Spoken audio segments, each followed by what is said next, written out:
don't know what you do till you put under pressure.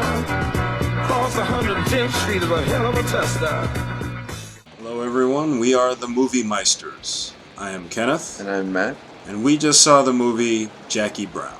So Matt, what is Jackie Brown about? Jackie Brown is about a flight attendant who has in her past smuggled money for a weapons dealer named Ordell, and she needs to smuggle money one final time in order to make things right. Yeah, it should be noted that this is a Quentin Tarantino movie. This is his third film. It plays up a lot of the blaxploitation elements, especially having Pam Grier there, who is in a lot of those blaxploitation films in the 70s. Matt, what did you think of this film? I'm really curious to hear what you think of this. I think what makes Reservoir Dogs and Pulp Fiction great is this sort of bringing down the world of crime into the level of the everyday, right? So all the dialogue is perfectly colloquial, and it's really funny, and it's how people would talk to each other in everyday life. And a lot of ways that makes it more disturbing that they're committing all these horrible acts because everyday person going about their everyday life, you know, right. It doesn't have that sort of moral weight or significance to the characters in the story. And I think this movie takes it a step further than that. It's kind of like an extremist version of Quentin Tarantino movie where everything is so mundane and so ordinary that it's bizarre. It's almost like we might have taken it so far. This is actually what being a criminal is like. Yeah. The big thing goes down in a shopping mall, and a lot of the shots are you just see the interior of the shopping mall. It just looks so... Yeah, it's a shopping mall. There's a tense sequence where somebody's trying to find their car in the parking lot of the shopping mall. Like in Pulp Fiction, the criminals run into problems, they get in over their head. Incredibly dramatic things. Holy shit, I just blew someone's head off by accident. Yeah. In this movie, it's just, you know, he can't find his car and he can't deal with the stress, right? Well, I mean, don't say one fucking word, okay? Okay, Lewis.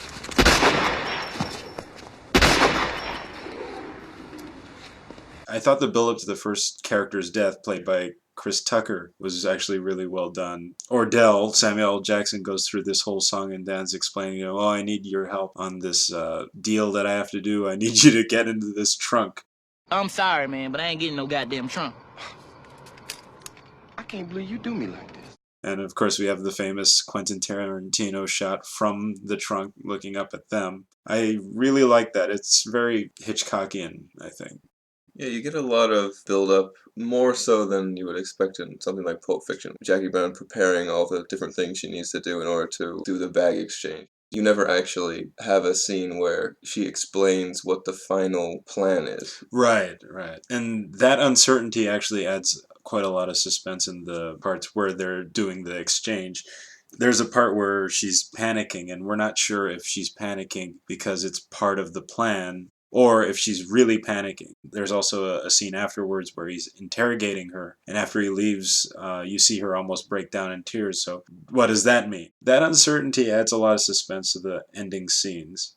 I thought, in particular, the sequence at the department store where Jackie is going into the dressing room. You see that scene 3 times. Right. And the reason you see it 3 times is because each time you're seeing it from a slightly different perspective, learning a little more about what's happening. Mm-hmm. So that's the purpose of it. But I feel like you see too much of it. Too much of it overlaps. Yes, I agree with that. I'm seeing it again. And what that does is it lets the tension slack a little bit. I agree with that. This kind of goes into the things Tarantino likes to do. In all of his other films, he likes showing things out of order or just having the timelines shifted around. It's Tarantino incorporating his style into the novel, but it doesn't really fit the novel itself. In the middle of a scene where you're thinking, like, oh no, what happened? She's supposed to be exchanging the money for the FBI. Yeah. Ordell thinks she's really exchanging the money for him. And then she's really doing yet a third unknown exchange. Yes. So your kind of mind is kind of racing. And then we have this, but wait, I want to know. Instead of making it more tense, it slows it down a bit. Like, it does. Yeah, you want it to build. When Tarantino's incorporating himself in a story that he didn't write, it's very jarring. Yeah, I think the secret to the Tarantino special movie-making sauce is that he's a better writer. I don't know. I mean, he adapted the novel, so obviously there are elements of his writing in it, but it's different. There's just a lot of great little things that are easy to overlook. Jackie is desperately looking around. The camera is turning with her, and it is just fast enough so that it never focuses on anything. The background is just kind of blurry, so you actually can't see anything. So it gives this idea of kind of frantically looking and not finding anything. Yeah, and the music they're playing in the background, it sounds really chaotic. That adds a lot to it. Even though it's a throwback, there really isn't all that much to label this as a blaxploitation film. Bizarrely subtle for Tarantino. Yeah, his other movies, you can kind of pin a genre to them and say, well, this is kind of like Indiana Jones or Star Wars or something, where the director is kind of in love with this tradition of this genre, and they want to do one of those movies, but at the same time they want to elevate it into something better. So, Matt, final thoughts on Jackie Brown. What do you think? It's good. Yeah, I agree. It's good. Having seen all the Tarantino movies, it's really an unusual watch. It's surprisingly grounded for a Tarantino film. For that reason alone, I think it's worth a watch. So those are our thoughts on the movie Jackie Brown. Hope you enjoyed it. We are the Movie Meisters. I am Kenneth. I'm Matt. Thanks for watching. Cross 110th Street is a hell of a tester. Across 110th Street.